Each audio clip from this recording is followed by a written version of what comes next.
was performed at Cleveland Public Theater. And I was the composer. I did everything a cappella. A cappella. Yeah, I have a whole. Actually, the guy in Indiana, he said, I wish I could have those pieces to perform. Oh, okay. I wish I get them together, and because they're. He wants me. They want them. It's a cappella, but you want to hear them with an orchestra. Oh. So he wants you to prepare an orchestral who has the rights score? for that, huh? He wants you to to prepare an orchestral score? Yeah, with these songs. He loved the songs, he said. He really loved them. It's all made up songs, made up words, majority. Was it inspired by the book of from some kind of Buddhist work, right? Inspired by... There were 5 writers there, and everybody wrote. I wrote my own text. Okay. And made that words, And the copyright is really 3 people. James Levin, Bob Gunn, and me. Okay. I did the song. I don't know how. If I use the text that I wrote, I guess it's still copyrighted by them, right? Even though I wrote. I have no idea. Deborah would know that. Like that. Because I want to. Maybe I have to ask them. I want to take my text. It's my words, but I can't say really because we jointly copyrighted the work.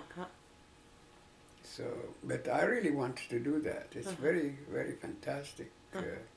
It was a good experience to come to the studio, to this theater, and I imagined the sound. I created the song right there, and one girl came and sat with me and learned from me how to sing them, and went and taught the kids a cappella. Oh, okay. And every morning I come and I sat down, and they gave me, I had a house nearby that they rented for me.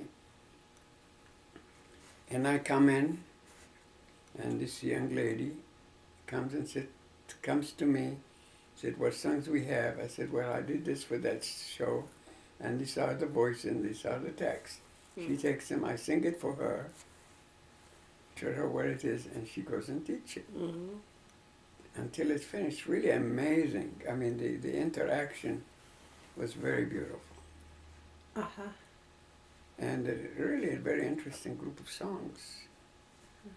With different voicing, but it's all a cappella. No instruments. At this time. At this time. But somebody would like... What's the name of the fellow, do you remember, in Indiana, who would like the orchestra? What's Roy's last name? Indiana? Yeah. Oh, it must be 3 o'clock. Roy? Mm-hmm. Oh, Halim, I don't know. I don't know who you're talking about. The conductor of Indiana Orchestra. Come in. Who's this? My husband. Hello. He's coming to your pick me up. husband. It must be time to go home. Hello. 3 o'clock? Yep. How are you? How you doing, David? I'm good. You're looking good. Yeah, that's Laurel's dressing me out. So. Yeah, we bought him new clothes to go to New York City. Yeah, are you going to see a show?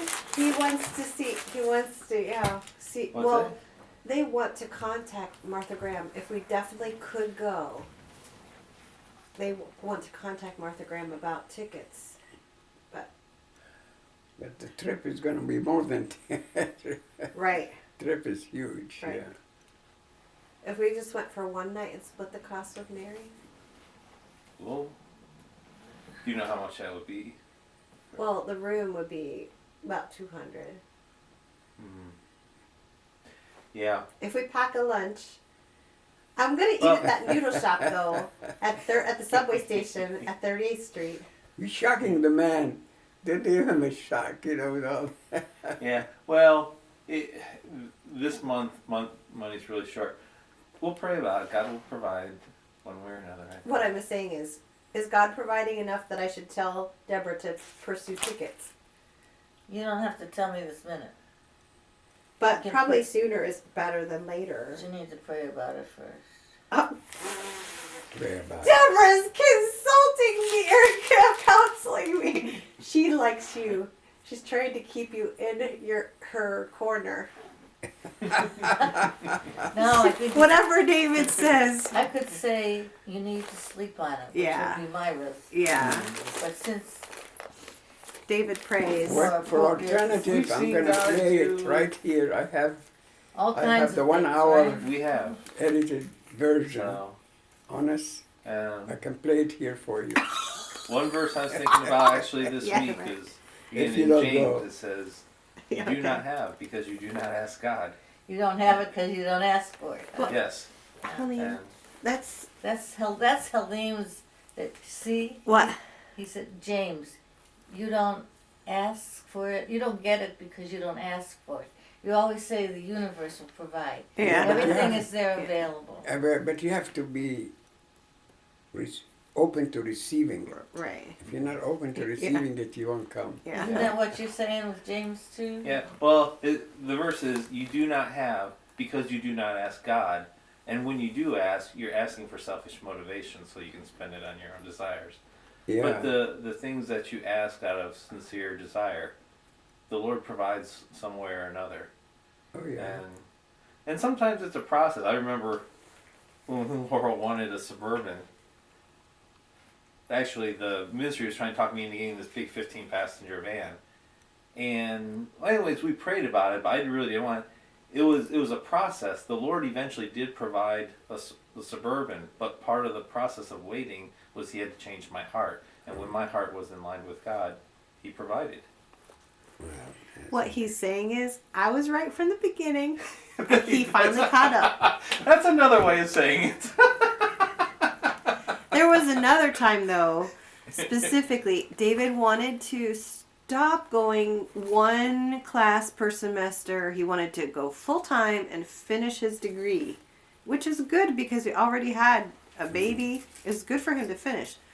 So I looked at our finances. I said, the amount we need per month, if someone gave us housing for free, you could go to school full time because you could work part time, and it would be, if we could just eliminate just our housing cost. So, and I said, as I'm thinking about it and looking at it, I really believe God is going to give us somewhere for free to live. And David said, okay, whatever. Like, kind of like, yeah. of course. Within a week, right? Yeah. Someone from our church came to us. She was mentally ill. She knew she was mentally ill, and she was having a period of extended instability with her medications. She said, would you live in my basement apartment just to make sure my 5-year-old daughter is safe, even if I become very ill very suddenly? I just want someone to be there so I know, even if the police take me to the hospital, you'll be there. She said, really, you don't have to pay me. If you can give me $100 a month for utilities or something, that's okay. But if you don't have that, you don't even have to pay that. Within 1 week Yeah. of us talking about that Incredible, if we had free housing, you could go to school full time. Within 1 week, we had free housing. It was And really that's how amazing. God works, because not only was it a blessing for us, but it's a blessing to her. He knows everybody's situation, and He sees the needs and brings them together. But Amazing. That's what we think. Yeah. It's worked so far. That's great. So we'll try to tell you Monday for Okay. sure. Because actually every day we wait, the bus tickets get to be more. Oh. So we'll think about it this weekend. Hopefully we'll try. If we decide this is what we're going to do, we'll make the bus reservation this week and then for sure we'll know we're going. Do you have to pay the bus? Are we on camera for all of this? Oh.